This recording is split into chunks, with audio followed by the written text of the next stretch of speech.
Seja bem-vindo a mais um Pod Saúde, seu podcast cheio de informações para que você tenha mais qualidade de vida. Esse é o nosso objetivo e hoje nós vamos falar sobre as doenças da endocrinologia. Conhece essa especialidade? Trabalha muito com os hormônios, mas são os especialistas em obesidade, em diabetes, nas doenças da tireoide. Então tem muita coisa interessante nesse programa hoje. Vem com a gente no Spotify, no YouTube e também nas nossas redes sociais. Siga, quem ainda não segue, siga lá, Pod Saúdecast e também comigo, doutora Viviane Leite, médica nefrologista. E hoje minha convidada especial é a doutora Daniela Espíndola, que é médica endocrinologista, também docente do Hospital das Clínicas da UFG. Muito obrigada por ter aceitado o convite e estar aqui com a gente hoje. Eu que agradeço, obrigada pelo convite, é um prazer estar aqui com você. E é muito bom a gente poder trazer pessoas, né, que têm assim, muita experiência com os pacientes com obesidade, com diabetes, que são doenças cada vez mais prevalentes na nossa população, né, doutora? Exatamente, a gente está vivendo uma epidemia tanto de obesidade quanto de diabetes, né? Então, uma realidade, algumas décadas de desnutrição, de baixo peso, mudou completamente. Hoje, a maior parte da população brasileira tem sobrepeso, mais de 60% da população. Então, é mais comum você encontrar uma pessoa com sobrepeso do que com baixo peso. E esse 60%, se a gente for pensar de forma prática, é uma em cada duas pessoas. É muita gente. É muita gente. Então, a gente precisa cuidar, né? Então, a endocrinologia é muito sobre isso, sobre estilo de vida, sobre alimentação saudável, atividade física, sobre autocuidado também, se conhecer e ter uma qualidade de vida e mais anos de vida, né? Aqui a gente fala muito isso, trazendo essa autorresponsabilidade, né? Não adianta a gente ficar pensando que tem um remédio milagroso, por mais que a medicina esteja evoluindo e esteja surgindo medicações assim mais promissoras, mas não tem um segredo, a gente precisa ter bons hábitos, né? Exatamente, Vivi, então eu falo muito isso. Às vezes a pessoa quer culpar a genética, né? Então genética é importante, principalmente se você tem parentes de primeiro grau, por exemplo, com diabetes, isso é um fator de risco para o diabetes. A genética explica mais de 50% da obesidade, mas ela não é tudo. Se você intervém, se você faz a sua parte, se você tem um estilo de vida saudável, você pode superar a genética e sim ter saúde, né? Então é muito importante essa questão do autocuidado, de praticar atividade física, de ter alimentos saudáveis, evitar os ultraprocessados, que são esses industrializados, com muitos componentes químicos. Hoje a gente fala muito cozinhar em casa. Existe uma parte da medicina agora que chama medicina culinária. Olha só, né? É verdade. Médicos na cozinha. Médicas na cozinha. Eu não sou boa cozinheira. Você é, Vivi? Não, eu não sou, mas eu tento fazer grande parte das refeições em casa.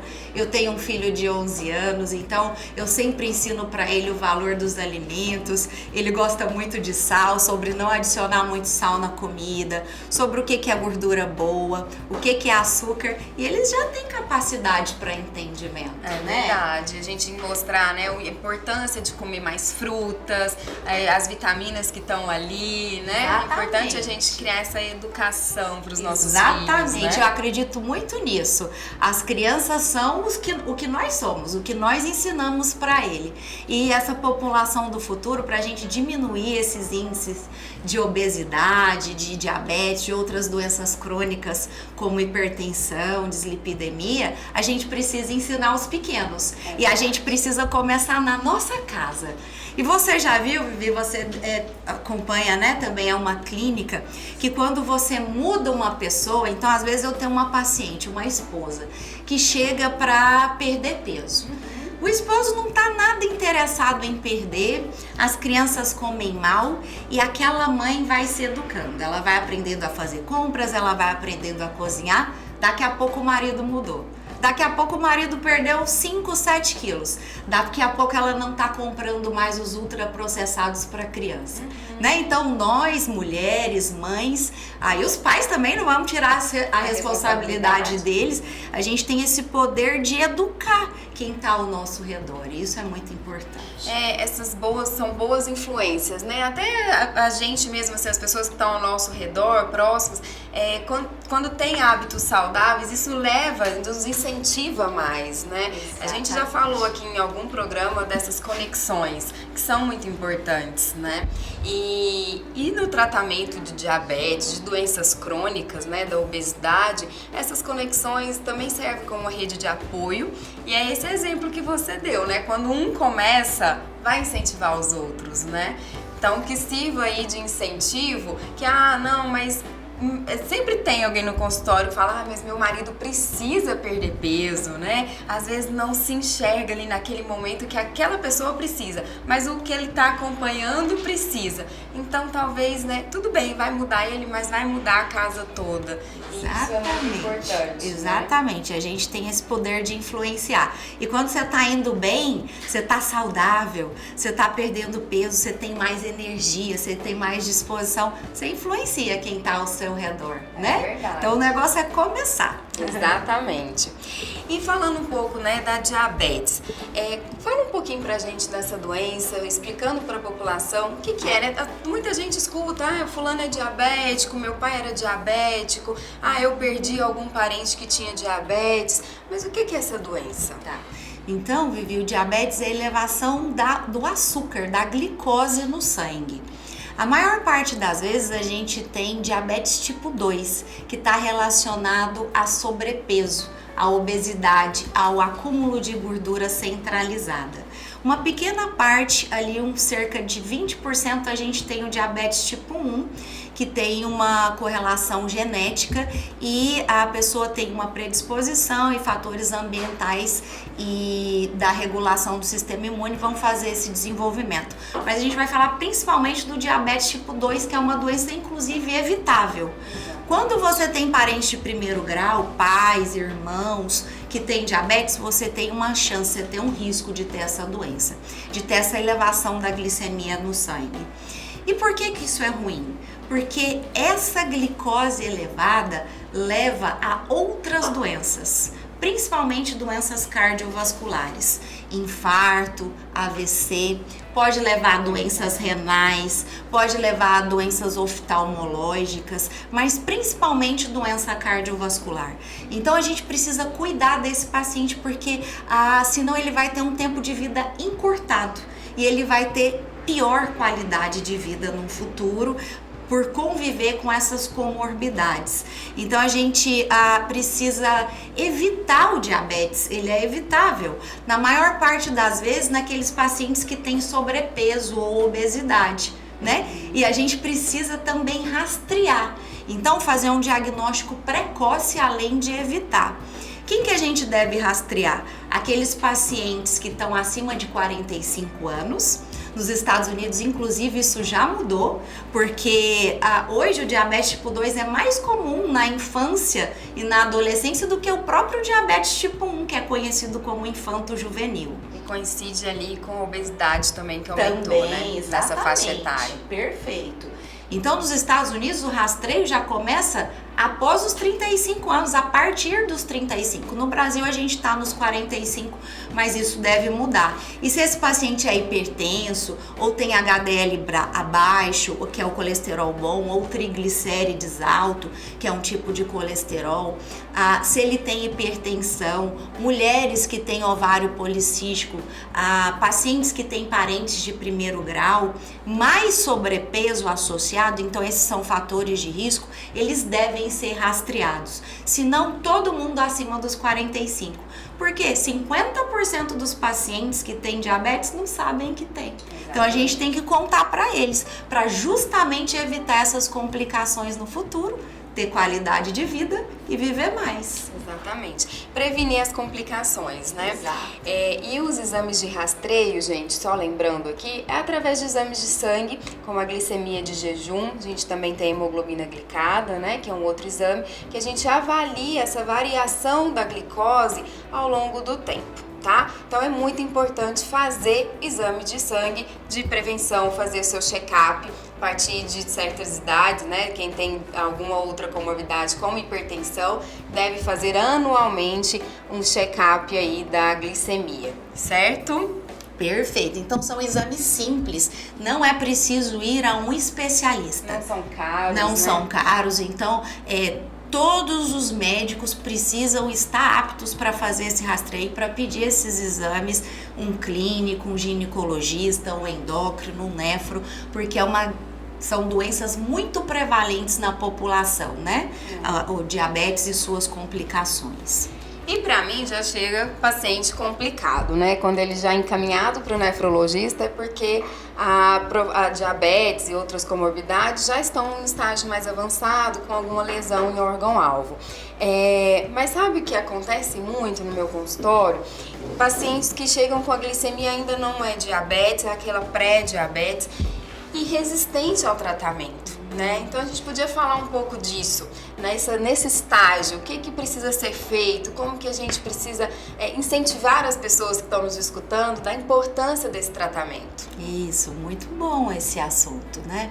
Então, o pré-diabetes, a gente tem essa definição para servir como um alerta. Mas o que está acontecendo com os pacientes? Isso que você está comentando. Então, ao invés de servir como um alerta, ele vai pegar como um troféu e vai falar assim, eu ainda não tenho diabetes. Exatamente. E aí ele vai ficar feliz porque ele ainda não tem. Mas quando eu já tenho o pré-diabetes, inclusive eu já posso ter complicações. Eu já posso ter complicações renais, eu já posso ter doença neurológica, neuropatia diabética, eu já posso ter doenças cardiovasculares associadas.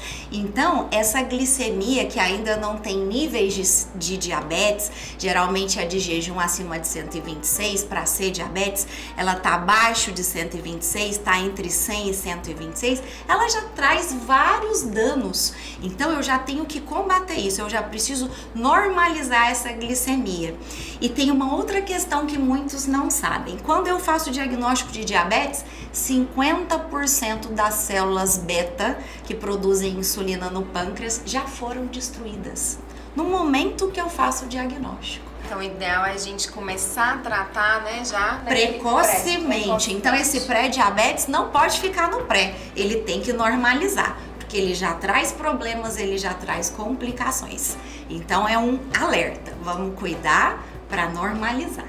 Exatamente, muito bom. Isso é muito importante, né? Porque é frequente, assim, eu vejo frequente. E da diabetes, hoje a gente tem um arsenal terapêutico muito bom, né? Ainda não acessível para todos, mas a gente conseguiu melhorar bastante as medicações. Fala um pouquinho desse tratamento da diabetes hoje pra gente. Então, hoje em dia é um enorme prazer ser endocrinologista, porque a gente tem visto mudanças muito felizes no tratamento medicamentoso, né? A gente tem medicações orais, inclusive, que são capazes de prevenir doença renal e doença cardiovascular. Então, é uma classe de medicação que faz eliminação de glicose pela urina. E felizmente a gente já tem um desses compostos pelo SUS, pela farmácia de alto custo, né? Então hoje é difícil a gente ter um paciente que está usando o básico, a metformina, né? Que geralmente é a primeira escolha. É difícil a gente não associar essa outra medicação, a dapaglifosina. E felizmente aqui a gente já pode prescrever para os pacientes acima de 40 anos. E isso é uma boa coisa, é uma medicação oral de dose única. Além dessa classe, a gente tem os agonistas de GLP-1, que a gente tem os injetáveis e tem também os orais, que também são drogas muito boas porque elas causam uma perda de peso proeminente, importante, também previnem doença renal e agem de uma forma como se fossem um anti-inflamatório, tratando outras condições associadas, diminuindo triglicérides, melhorando inclusive osteoartrose. Em pacientes com diabetes, diminui o risco de mortalidade e de doença cardiovascular. E a gente tem aí várias medicações novas também surgindo, chegando no mercado, que são inclusive muito seguras, são consideradas seguras, mas ninguém deve fazer uso de medicação sem acompanhamento médico, né?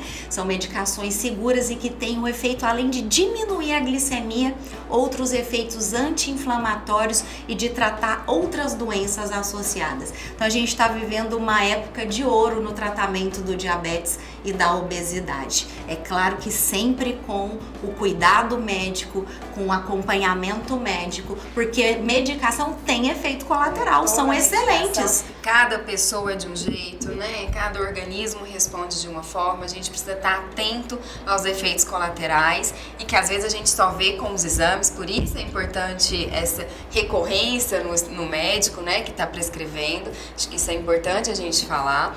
E não só a medicação, né? A medicação não substitui a mudança de hábitos, né? Exato, não substitui. Então, esses medicamentos muito potentes para tratar a glicemia, para perda de peso, com 15, 22% de perda, não é só a medicação, é associada à mudança de estilo de vida, com alimentação saudável e também com a prática de atividade física, que deve ser de pelo menos 150 minutos por semana, que dá 30 minutinhos 5 vezes na semana, ou 1 hora 3 vezes na semana. Então é preciso cuidar das outras áreas também, não pode deixar só por conta da medicação, porque ela não vai conseguir melhorar tudo que a gente precisa.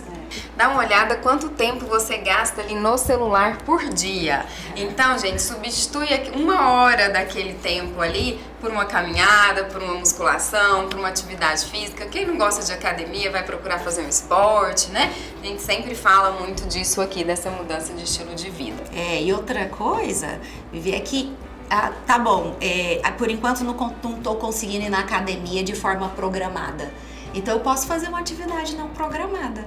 Eu deixei o carro ali mais ou menos 1 quadra, não encontrei onde estacionar, vim caminhando. Que bom, fiz uma caminhada. Sempre que puder, subir escada. Sempre que puder, deixa num estacionamento um pouquinho mais distante. Vai no supermercado, se você tá no final de semana, vai e faz uma comprinha.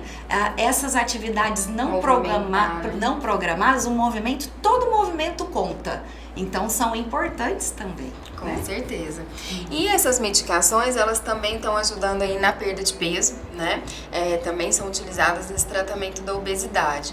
E hoje a obesidade realmente está sendo uma doença muito levada a sério, né? Qual que é a importância disso para a nossa população, da gente tratar essa obesidade? Muito bom. É verdade, a obesidade não era vista como uma doença, era vista como uma falta de esforço, como uma falta de aderência à medicação. Mas a gente sabe que é uma doença crônica, então de longo prazo e recidivante. Então a gente diz, né, que o mais difícil não é perder peso, o mais difícil é manter o peso. Então é uma doença recidivante. E por isso muitos, então quem tem obesidade mesmo, a gente não está falando de tratamento cosmético para se encaixar na sociedade, para diminuir a barriga de quem não precisa. Estamos falando de obesidade. Quem tem obesidade é difícil não fazer tratamento medicamentoso. Por quê? Existem várias alterações da própria doença que inclusive levam à diminuição do controle da fome. Então esse paciente não tem mais o controle da fome que um paciente com peso bom tem. Ele tem dificuldade. Ele não tem mais o prazer com o alimento de um paciente magro. Então, só um exemplo. Eu como um bombom, um sonho de valsa. Fico feliz com esse sonho de valsa. Um paciente com obesidade, para sentir esse mesmo prazer com o alimento, vai precisar de 2, 3 sonhos de valsa. Então, o mecanismo de recompensa dele também está alterado. Além de vários outros processos inflamatórios que ele tem no corpo. né? Então, muitas vezes ele não vai conseguir só com a alimentação e com a atividade física ser tratado, porque não é só uma questão de perda de peso, é uma questão também de manutenção de peso. E não é só uma questão de perda, é uma questão de tratar as doenças associadas. Porque a obesidade vem junto com hipertensão, com a alteração do colesterol, com a diabetes. E uma outra questão que hoje a gente está falando muito, que a gente deixava de lado, que é a segunda causa já de transplante hepático, é a esteatose hepática, que vem associado com essa síndrome metabólica, com essas alterações do acúmulo de gordura abdominal. Então, não é só uma questão de perda de peso, é de tratar essas doenças cardiovasculares, essas outras doenças associadas. Então, a gente precisa levar a sério, porque quanto maior o índice de massa corporal do indivíduo, menos tempo de vida ele vai ter, chegando a um encurtamento de cerca de 8 anos para a obesidade grave.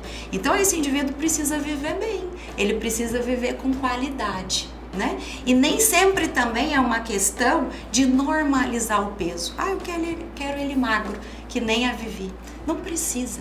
Muitas vezes, com uma perda de 5, 10% do peso, a gente já consegue que ele fique saudável. Reduz os riscos, né, de complicações significativamente. Perfeito. Então, a gente precisa entender isso. A obesidade é uma doença, precisa ser tratada de forma séria, adequada, a longo prazo, para diminuir as doenças e para melhorar a qualidade de vida do indivíduo. E mesmo aqueles pacientes, né, que fizeram cirurgia bariátrica, perde peso muito rápido e vem muitas complicações ali disso, né? Então eles também precisam estar sempre acompanhando. E essa ideia que você trouxe aí, que tem coisas que não vão resolver com a bariátrica, né? Então a gente precisa, e a chance disso voltar é grande também, né? Então esse controle da fome, tudo isso aí, a gente vai realmente, às vezes, terapia, acompanhamento, às vezes medicação ali para ajudar, né, a não ter esse reganho de peso, tudo isso é importante. Né? Exatamente. Então, tanto o paciente que está usando medicação, quanto o paciente que foi submetido à cirurgia, e é uma boa indicação para obesidade grave, o tratamento cirúrgico, ele vai precisar de um acompanhamento médico a longo prazo, ele não vai estar livre disso, né? E uma questão que você tocou agora, que é muito importante, é que o tratamento tanto do diabetes quanto da obesidade é interdisciplinar, é isso que a gente está falando aqui agora, né? De ter o médico endocrinologista ou clínico, de ter o nutricionista. Então as modificações alimentares são importantes, esse acompanhamento, saber de uma lista de compras, saber de uma receitinha, o psicólogo. Então ansiedade e depressão são comorbidades muito associadas à obesidade e ao diabetes, então é importante ter um psicólogo ali do lado para tratar essas questões, porque são múltiplos fatores que levam a essas doenças. E aí o tratamento também precisa ser com vários profissionais. E o difícil é porque fica caro, né, o tratamento. Nem todo mundo pode, né, ir com endócrino, com nutri, com psicólogo, com educador físico, se já tiver uma complicação com nefro, com cardio. Então a gente precisa ter programas mais amplos para a população, para abraçar essa necessidade, né? É verdade. O ideal, né, seria que realmente todos esses profissionais ali estivessem trabalhando junto para tratar essa obesidade. Com certeza a gente teria resultados melhores, né? Mas, infelizmente tem um custo, né? E nem todas as pessoas têm esse acesso. E de tireoide? Conta um pouquinho pra gente, né? Tem muitas, principalmente mulheres que têm hipotireoidismo, mas também homens acontece também, né? Mais frequente mulheres, tô correta? Correto, mais frequente em mulheres. E a tireoide é um outro problema, né? Que as pessoas também acabam justificando assim, eu ganhei peso por causa da tireoide. Isso é verdade? Então, a gente costuma dizer, hipotireoidismo é uma doença muito comum, muito prevalente, mais comum nas mulheres, né? Comum ter história familiar, então uma mãe tem, uma filha tem, outro membro da família. E muitos culpam, né, a tireoide pelo ganho de peso. E a gente sabe que esse ganho de peso com o hipotireoidismo é um acúmulo de um líquido que chama glicosaminoglicano, que ele desaparece depois do tratamento. Então, é cerca ali de 2-3 quilos que pode se alterar com o hipotireoidismo franco, não aquelas pequenas alterações dos hormônios tiroidianos. Então, dificilmente um hipotireoidismo vai estar relacionado com uma obesidade importante e o peso tende a normalizar com o tratamento. Ótimo, né? Essa é uma dúvida que as pessoas geralmente trazem, né, pra gente. E vamos falar um pouquinho, então, aqui, a gente falou muito sobre os hábitos de vida, né, porque é importante e lembrar a questão do sono. Eu sempre lembro aqui nos programas, né, um sono adequado, um sono de qualidade também ajuda na prevenção aí de doenças crônicas, a cessar o tabagismo, né, o cigarro aumenta muito o risco cardiovascular, como nós falamos aqui, de infarto, AVC. Bebida alcoólica com muita moderação, não existe uma quantidade adequada que seja permitida, né? A gente evita ao máximo a bebida alcoólica e, lógico, não tô falando, eu bebo um pouquinho de vinho ali, não tô falando que não é pra não beber, mas a gente tem que ter tudo, é um equilíbrio, né? Então, quer beber? Mas vai fazer sua atividade física e comer saudável, certo? Perfeito. Nossa, eu queria até tocar nesse assunto. Eu tive no Congresso Internacional de Obesidade e tinha a Érica Parente. Ela mora na Escandinávia, ela tem uns estudos interessantes com álcool. Uns estudos em diabetes tipo 1 e na população geral. Não existe uma dose ok de álcool que não esteja relacionado com ganho de peso. Tá vendo, Até gente? baixa ingesta de álcool está relacionado com acúmulo de gordura visceral. E aquela história que a gente tinha no passado, um pouquinho de álcool até previne doença cardiovascular. Isso aí já caiu, né? Um pouquinho de álcool também está relacionado com aumento do risco cardiovascular. E uma questão que é muito inerente aqui dos goianos, né, de nós goianos, eu sou igual você, eu tomo um vinho ali só para agradar, para não ficar chata. Mas assim, tem um hábito aqui de bebida alcoólica que ficou normatizado assim, que a quantidade é ok. Então as pessoas bebem numa quantidade enorme, não tem ideia disso e acham, comparando com um amigo, com o parente, que tá ok. Então existe uma definição que é uso abusivo de álcool, eu queria até deixar aqui. Então é assim, se uma vez no mês o homem toma 5 doses de álcool ou a mulher toma 4 doses de álcool, isso é uso abusivo de álcool. Olha, sabe? Então, muita gente, quando você vai falar, a pessoa assusta. Ela fala, nossa, sério? Então não vamos normatizar. Beber em grande quantidade não é bom para a saúde. Vamos deixar ali para as festas também, não é proibido. Para festa, para um final de semana, com moderação. Doses menores do que essa que a gente comentou. Exatamente, gente. Então, traz consequências, né? Eu vejo muitas pessoas falando, mas eu tomo, associando a bebida alcoólica com relaxamento, né? Assim, não, eu tomo pra relaxar, eu tomo porque eu mereço, né? Não, trabalhei o dia inteiro, então eu vou tomar isso aqui. Existem outras formas de você se compensar, né? Se recompensar pelo seu trabalho, pelo seu esforço, que não seja a bebida alcoólica. Muito bom. Bem né? lembrado. Bem lembrado disso, que é importante. Exatamente, não normatizar as coisas, né? Isso não é... A gente não pode considerar isso normal. E, gente, estamos chegando ao fim desse programa. Acho que trouxemos aí alguns assuntos importantes para vocês que estão nos assistindo, que estão nos acompanhando.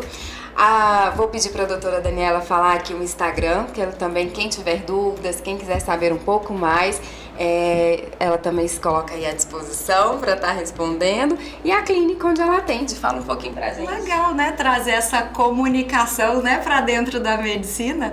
Então, meu Instagram é doutora Daniela Espíndola, eu atendo na Ver Clinic, além de ser docente e atender a pacientes do SUS no Hospital das Clínicas. Eu estou à disposição para perguntas, para alguma dúvida. Podem contar comigo. Foi um prazer estar aqui com você. Obrigada, doutora. Muito feliz com esse programa. Espero que a gente tenha ajudado vocês aí.